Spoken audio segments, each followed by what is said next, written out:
time first for our weekly segment of Future Shock 2.0 with Ira Wolfe.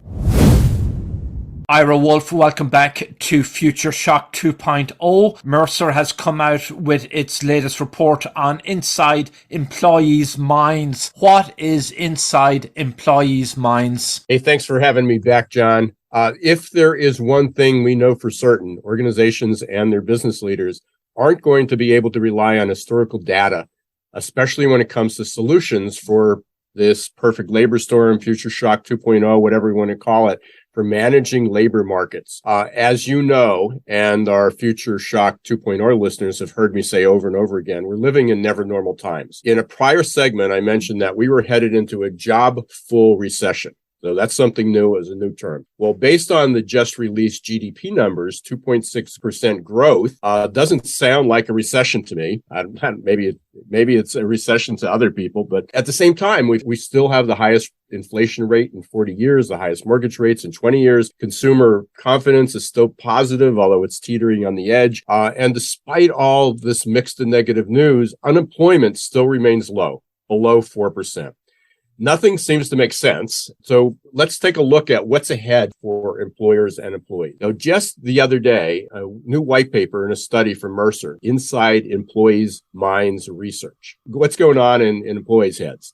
So while many employers seem to be hoping that this great resignation and quiet quitting is going to come to an end, my advice based on what I'm reading is I wouldn't bet on it.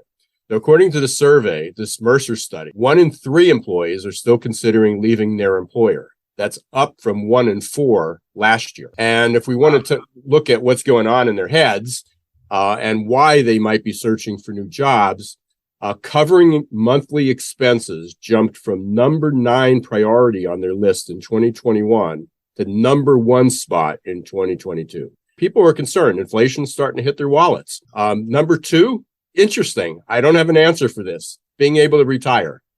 So this certainly is reflected in the age groups, which I'll get into in just a minute. Number 3 is workload and life balance. We'll come back to that too. Normally in recessions, in high inflation times, high interest rate times, people hang on to their jobs. They're willing to sacrifice their bodies, their personal lives, but that may not be the case this time. And then physical health and mental health are number 4 and 5 on their priority list.